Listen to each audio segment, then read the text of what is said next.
Hello students, in chapter 2 is matter around us pure. In our last class we have just started the topic colloid. So we understood what is a colloid. We have studied the example of milk in water, ink in water. So now how can we define colloids? So just see, colloids are heterogeneous mixtures. As I explained in my last class that they look like homogeneous, but actually colloids are heterogeneous mixtures. So colloids are heterogeneous mixtures in which the particle size is too small to be seen with the naked eye, but is big enough to scatter a light. For example, milk, ink, these are the examples of colloid. Now, what are the properties of a colloid? Number one, as we have studied, that colloid is a heterogeneous mixture. It looks like to be homogeneous, but actually it is a heterogeneous mixture. Particles are not so uniformly mixed in the solution. Now, the second point is its size. Size of colloidal particle is more than true solution, but it is less than suspension. So, size is too small to be seen by naked eyes.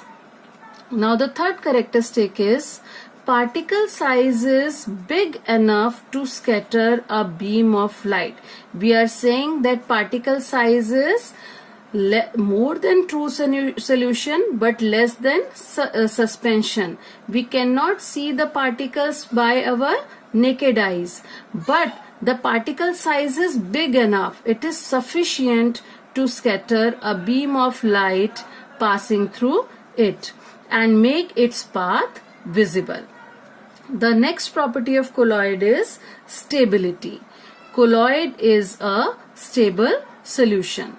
Particles do not settle down when left undisturbed. As we have seen in suspension, when we keep the particle undisturbed, in that case particles settle down easily.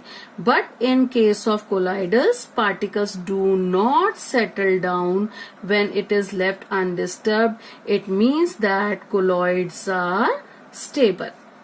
Now the next point is they cannot be separated by filtration.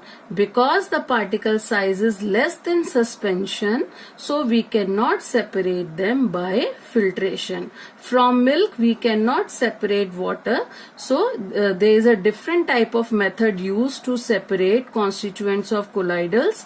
That method is known as centrifugation. That method is known as centrifugation. This we will study later on.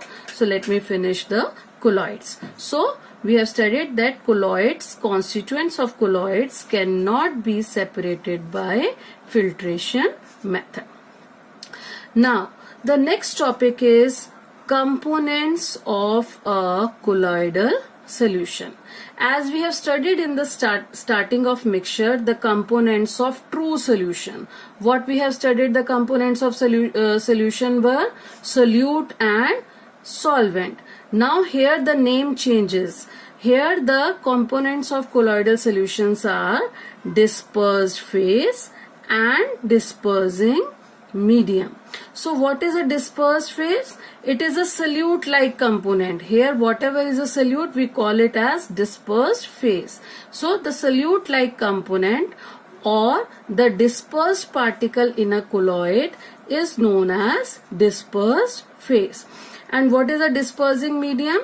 It is a solvent-like component. So the components in which dispersed phase is suspended, the component in which dispersed phase is mixed, which is larger in quantity, that is known as dispersing medium. So it is like solute and solvent, but here the name changes to dispersed phase and dispersing medium.